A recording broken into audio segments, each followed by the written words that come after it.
Hey gang, it's Rudder. Joe, how you guys doing? Let's see, hopefully you're having a good weekend, because it's like cold here, man. It's like 30 degrees and it's snowing outside. Garage is still kind of warm.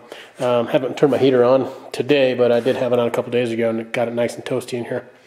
A little update, I welded the rod and custom panels in. Got them flush, really nice fitting. I actually impressed myself. Got a couple little holes to weld those, you notice there.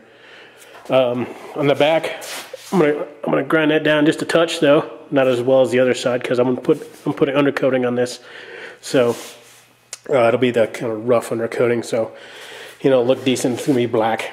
Okay, I've decided I'm going to fill in heater holes because I'm not gonna drive the car in the winter, so probably gonna cut that out, weld that in.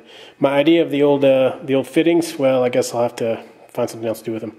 I'm also going to cut out a couple of the holes here where the connector passed through, and we'll weld that up too. Put a patch panel in there, a little patch, and I still need to do the hole for the steering column. Other than that, I'm progressing okay, I guess. Given my time, I was out a couple places, and then I went to SEMA, so I saw Rich and a couple of guys turn us around quick. I got to see. Got to meet Rich of Mustang Connection fame, Street Rudder 100. Got to see him out there in 1969 396 Chevelle. Got to see him out there too. So it was like a mini garage gang reunion or meeting, I guess you could say. I had a good time at SEMA. I want to thank you, Rich. Appreciate the pass, man. That was awesome. That's on my bucket list. So it was fantastic running around that area and catching all the cars and seeing meeting everybody. I got to meet Nick Ring of Ring Brothers fame. I got to meet, I'm sure you guys watch Street Outlaws. Those guys were there, Asian and farm trucks, so I got their autographs on a poster for my son. He digs that show, so all in all, it was a pretty good time. Had a good time there, so again, thanks Rich, I appreciate it. All right, plans for the car. Let's see, what do I got going on here? Well, I got some bars. What I'm going to do is, I can pull one of them out here. I'm going to mount my training cooler out here because I don't want it in the front because I think it'll look goofy. I used to have a small training cooler mounted from here to here, and it was really close to the valance, and I just didn't like the looks of it because you could see it from underneath when you look, especially when you look down at this part through the grill. Anyway, so what I'm going to do is I'm going to do like a reinforce this. I want to put it's like a 12-point cage, I guess you could say, the part that comes out here. It's going to run here, and I got the other tube. It's going to run. It's rough cut. It's not exactly fitted yet. I got to do that. But needless to say, I'm going to weld it here. I'm going to put some tabs. I can slide my hand down.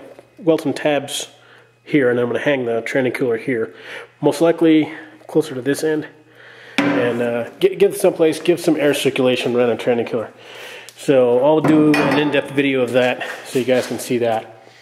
I am still going to, I don't know if I described the last video, but I'm going to cut the pinch welds off this thing because, anytime you look at a Mustang, that's the first thing you see is those pinch welds, at least when it's a light color and it's light outside. You can see the pinch welds that run underneath.